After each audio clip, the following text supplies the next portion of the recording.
아이성 전투에서 승리한 이스라엘은 광야 생활 가운데서 모세를 통해서 하나님이 하신 말씀을 기억하고 그 일을 실행에 옮겼습니다.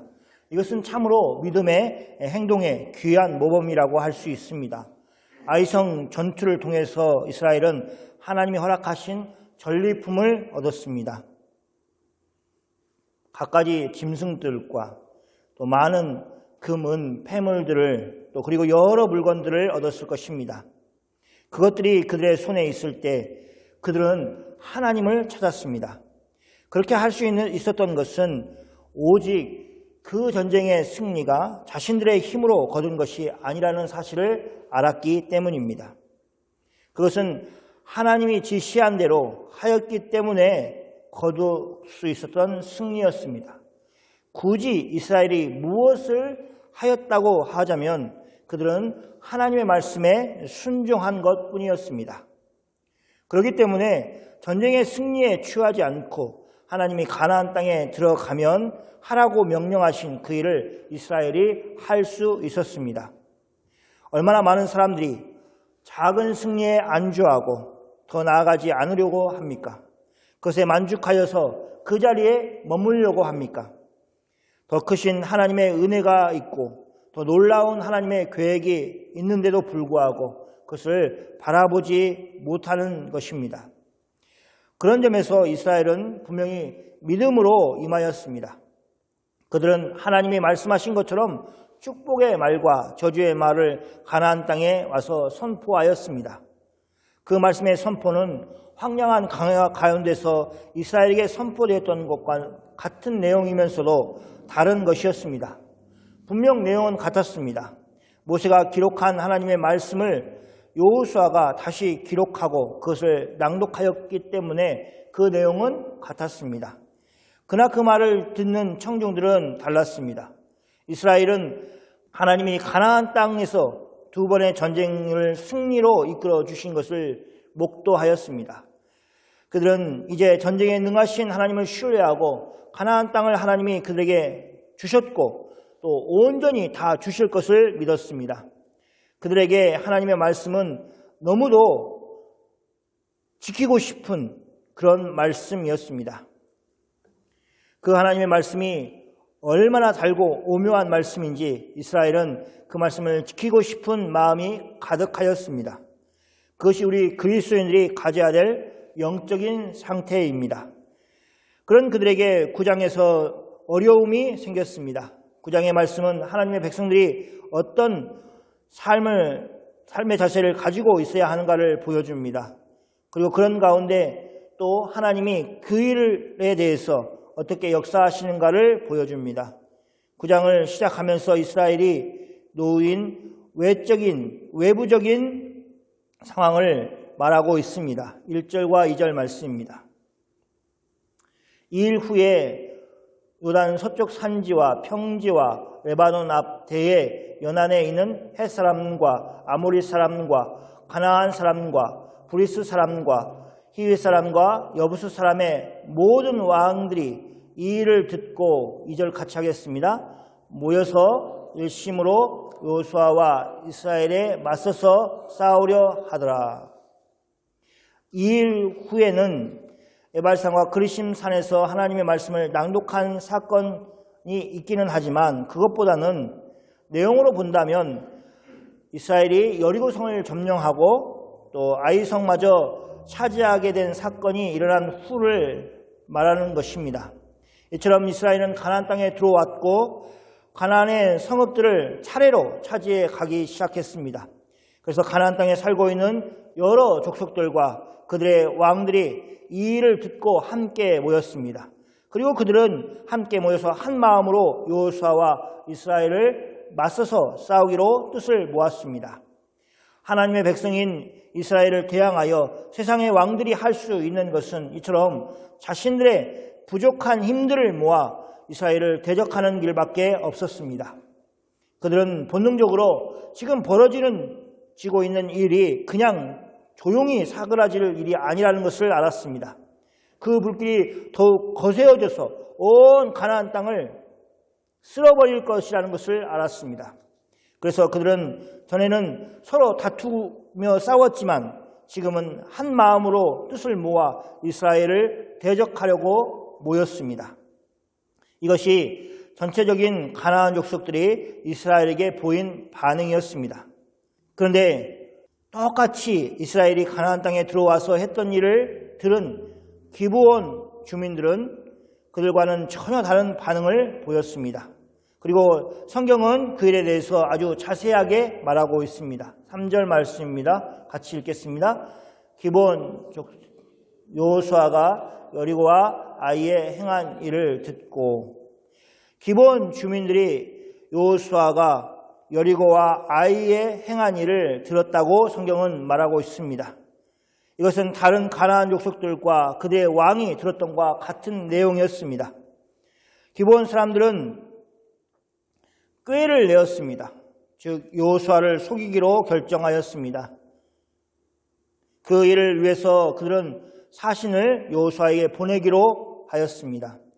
그들은 여호수아를 속이기 위하여 낡은 부대와 헤어지고 터져서 기운 가죽 포도주 부대를 나귀에 싣고 자신들의 발에는 낡아서 기운 신을 신겼습니다. 그들의 몸에는 낡은 옷을 입혔습니다. 그리고 마르고 곰팡이마저 난 빵을 준비하게 하였습니다. 그 사신들은 이스라엘이 머물고 있었던 길갈 진영에 가서 여호수아에게 나왔습니다. 그리고는 여호수아와 이스라엘 백성들에게 자신들이 먼 곳에서 왔다고 속여 이야기하였습니다. 그리고 조약을 맺자고 하였습니다. 이렇게 이스라엘을 찾아온 기브온 사람들을 향하여 이스라엘은 경계를 늦추지 않았습니다. 7절 말씀입니다. 이스라엘 사람들이 히위 사람은 기브온 사람들을 얘기하는 겁니다. 이르되 너희가 우리 가운데에 거주하는 듯하니 우리가 어떻게 너희와 조약을 맺을 수 있으랴 하나.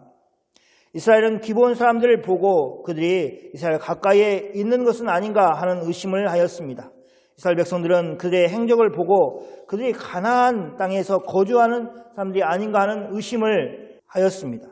만약 그렇다면 그들은 하나님이 말씀하신 것처럼 가나안 땅에 사는 사람들과 조약을 맺지 말라고 하신 그 말씀대로 조약을 맺을 수 없다고 그렇게 밝혔습니다.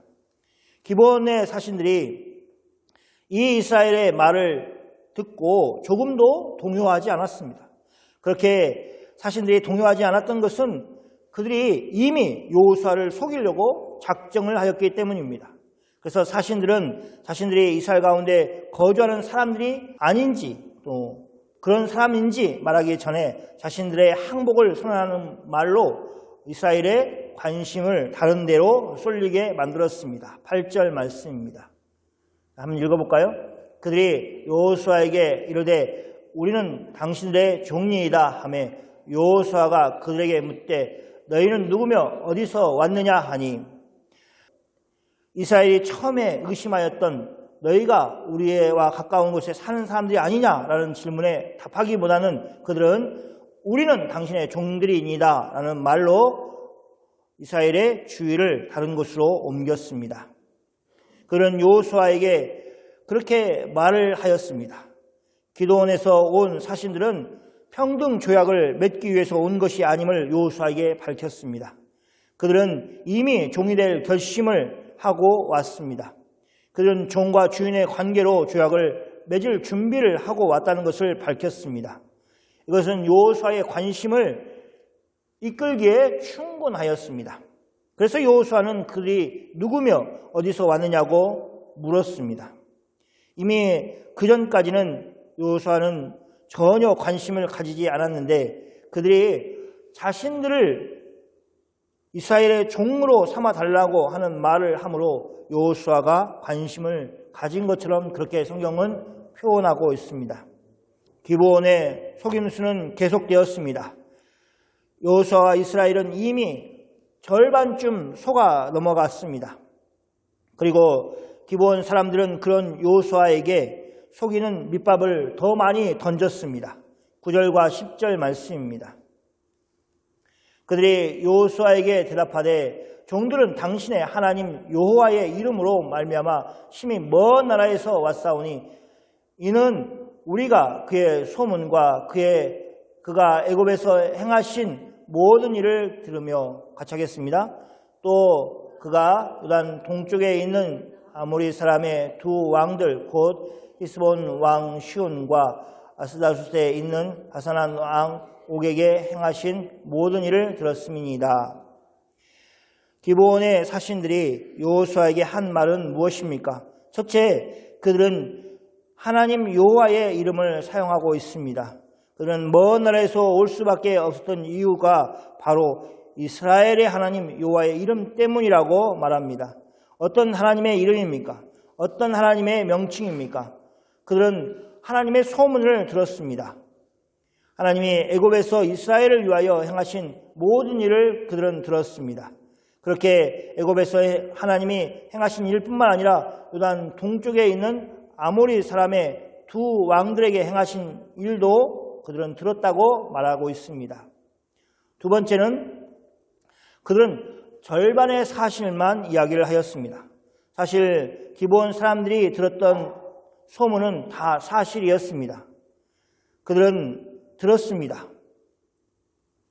그리고 들었던 그 소문이 거짓이 아니라 사실적인 것이었습니다. 그러나 그들이 들었던 사실의 절반만을, 소문의 절반만을 여호수아에게 이야기하였습니다.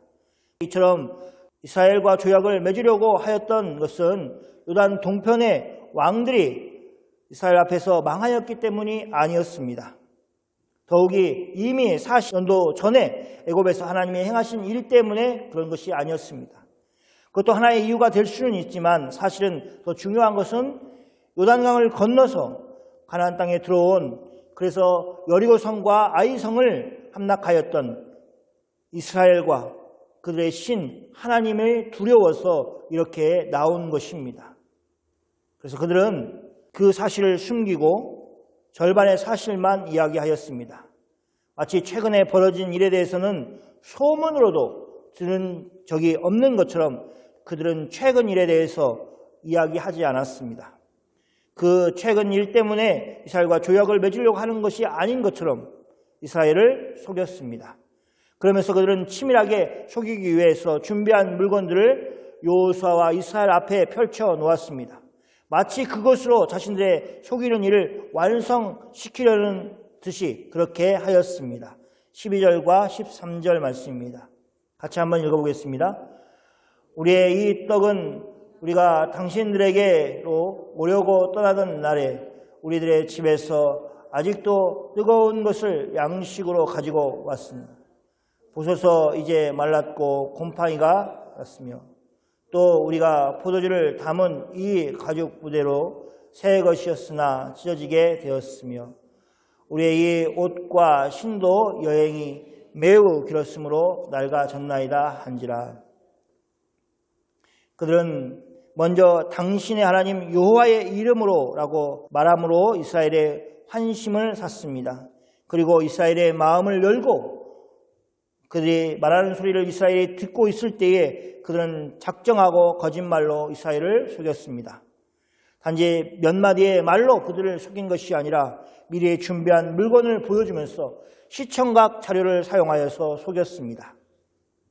이스라엘은 당할 수밖에 없었습니다. 그들은 마르고 곰팡이 난 떡을 보여주면서 자신이 이스라엘에게로 오려고 떠나던 날에 자신의 집에서 막 구워낸, 그래서 정말 따끈따끈했던 그 떡에 대해서 이야기를 하였습니다. 그러면서 이스라엘이 잘 볼 수 있도록 그 마르고 곰팡이마저 생긴 떡을 보여주었습니다. 또 포도주를 담은 낡은 가죽 부대도 본래는 새 것이었다고 말하였습니다. 자신들이 입고 있는 옷과 신발도 긴 여행 때문에 낡았고 헤어졌다고 말하였습니다. 여호수아와 이스라엘은 속아 넘어갈 수밖에 없었습니다. 어떻게 그렇게 철저하게 속이려고 준비를 하였다는 것을 이스라엘이 알 수 있겠습니까? 어떻게 그런 일을 상상이나 할 수 있었겠습니까? 사람으로는 알 수 없는 일이었습니다. 그럼 정말 이스라엘은 아무런 잘못도 없는 것입니까? 이스라엘이 알 수 있는 길은 정말 하나도 없습니까? 그 답이 14절에 있습니다. 같이 읽겠습니다. 무리가 그들의 양식을 취하고는 어떻게 할지를 여호와께 묻지 아니하고. 여기 무리는 이스라엘 백성들을 이야기합니다. 뒤에 내용을 보면 전 이스라엘이라기보다는 여호수아와 이스라엘의 장로들을 말합니다. 그들은 기브온 사신들이 가지고 온 양식을 넘겨받았습니다. 그리고는 어떻게 할지를 여호와께 묻지 않았습니다. 이 말 속에 이스라엘이 잘못하고 있는 것을 지적하고 있습니다. 그러면서 우리에게 만약 이스라엘이 하나님께 물었다면 기브온의 속임수에 속아 넘어가지 않았을 것이라는 암시를 주고 있습니다. 마치 이스라엘이 아이성을 공격할 때 하나님께 묻지 않고 그냥 아이성을 침공하였던 것처럼 이스라엘은 이번에도 하나님께 묻지 않고 있는 모습을 보여주고 있습니다. 이것은 가나안 땅에서의 이스라엘 백성들의 신앙이 어떠할 것인지를 보여주는 모습입니다. 거듭거듭 하나님께 구하고 있지 않은 모습은 광야에서 모세가 그렇게 자주 보여줬던 하나님께 구하였던 모습과는 다릅니다.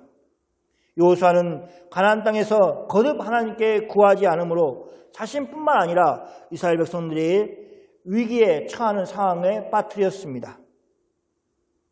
그리고 우리는 예상할 수 있습니다. 여호수아에서 얼마나 자주 이스라엘이 하나님께 묻지 않으므로 그들이 공경에 빠질 것인가 하는 것을 이 두 사건만으로도 이미 처음부터 예상을 할 수 있도록 만들었던 것입니다.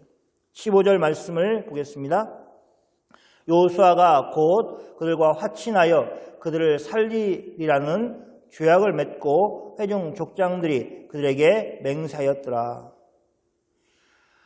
하나님께 묻지 아니하고 그들은 자신들이 속은 줄도 모르고 그들과 화친을 하였습니다. 여호수아는 그들에게 그들을 살리리라 라는 조약을 맺어 주었습니다. 그 일에 회중 장로들도 함께 하였습니다. 그들은 기브온 자신들에게 맹세하였습니다. 그리고 나서 기브온과 조약을 맺은 후에 이스라엘은 곧 자신들이 잘못하였다는 것을 알게 되었습니다. 그 일은 한 달 후에나 1년 후에 알게 된 사실이 아니었습니다. 단지 사흘길을 가 보니까 거기에 이웃으로 자기 중에 거주하고 있는 기브온 사람들을 보게 된 것입니다.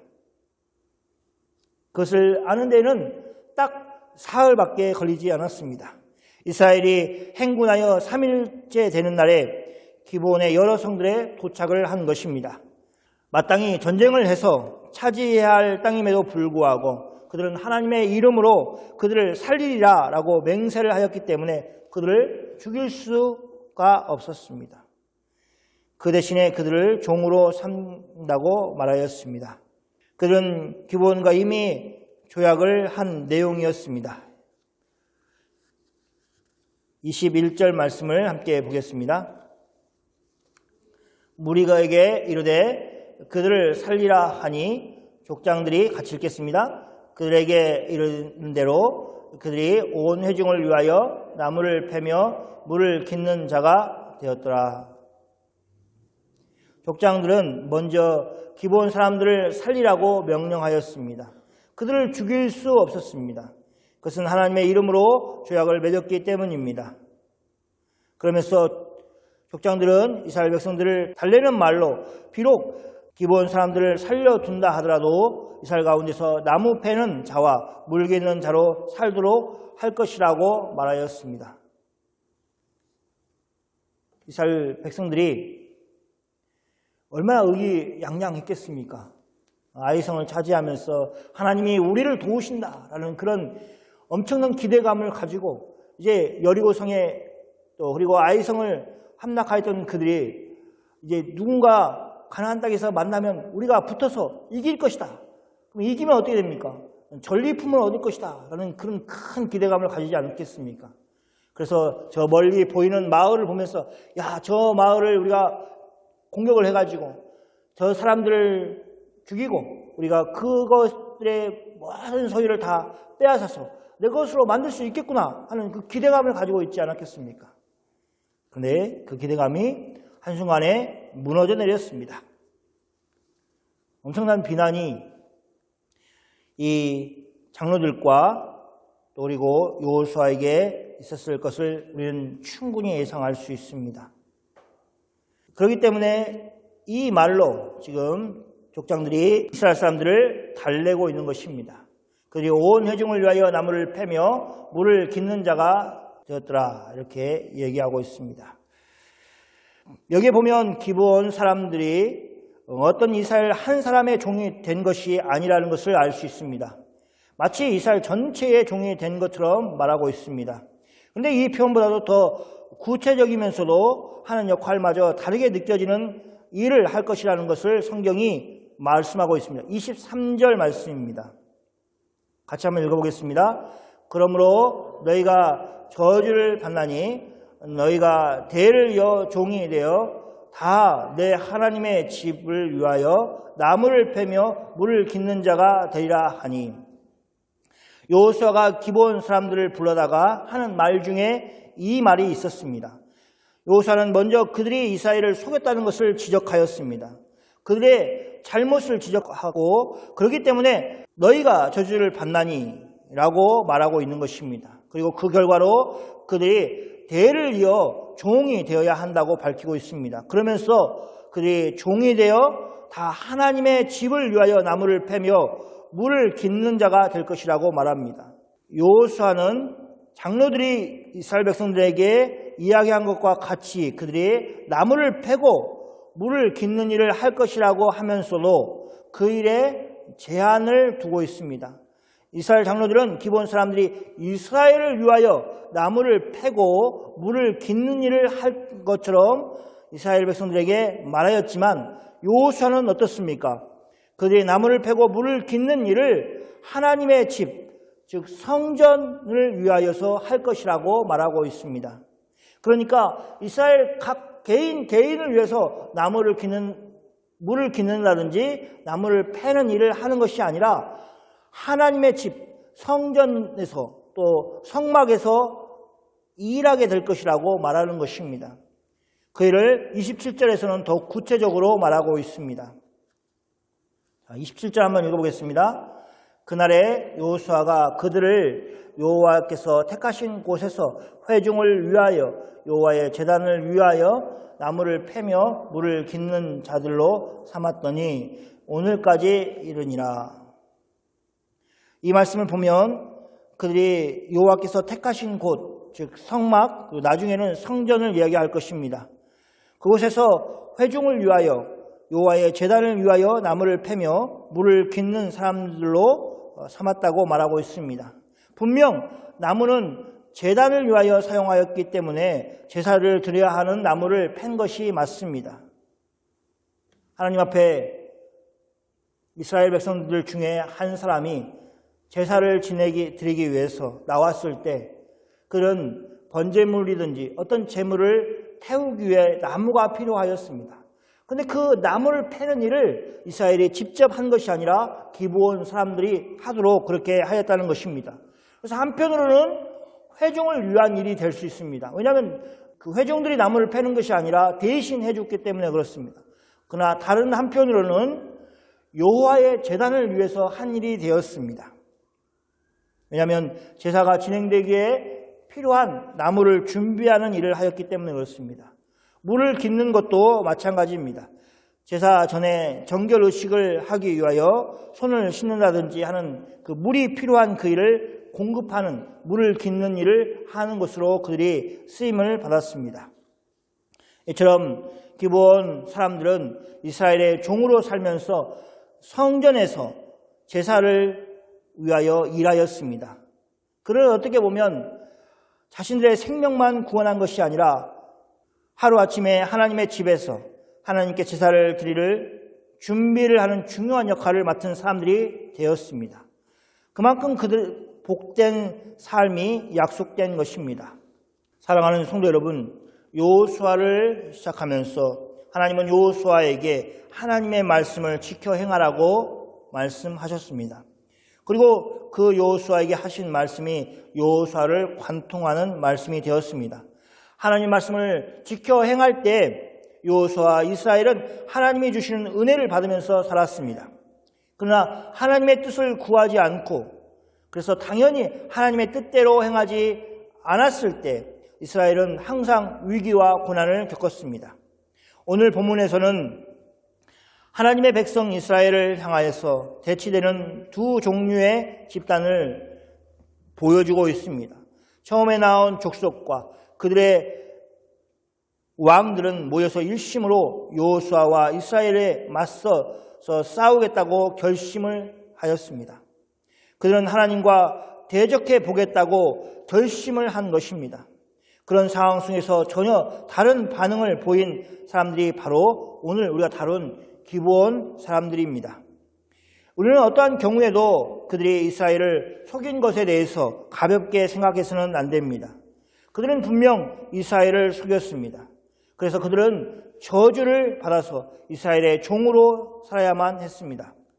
그러나 기브온의 마음도 우리가 보아야 합니다.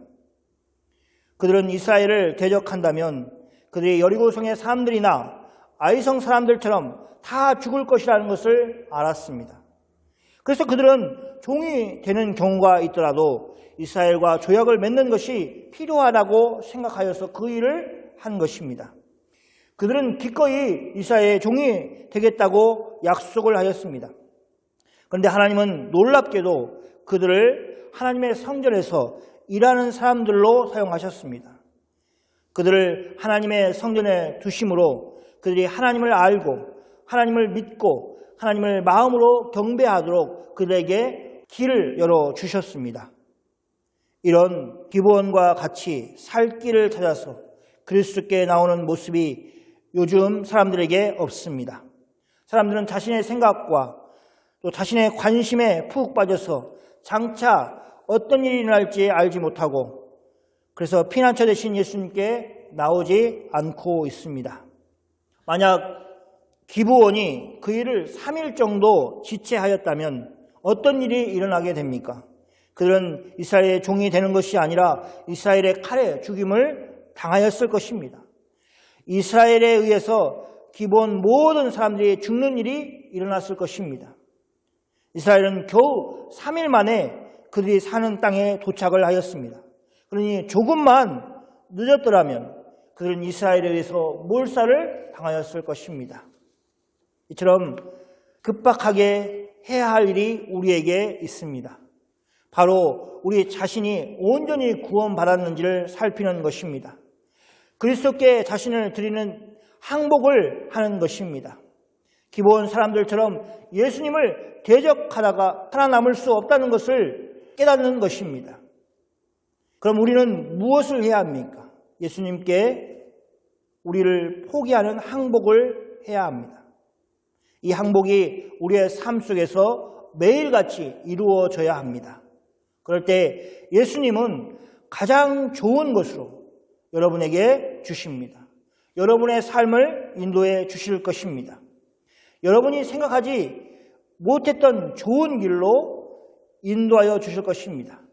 그런 은혜를 주님께 자신을 드림으로 여러분이 누리시기를 축원합니다. 아멘. 같이 기도하겠습니다.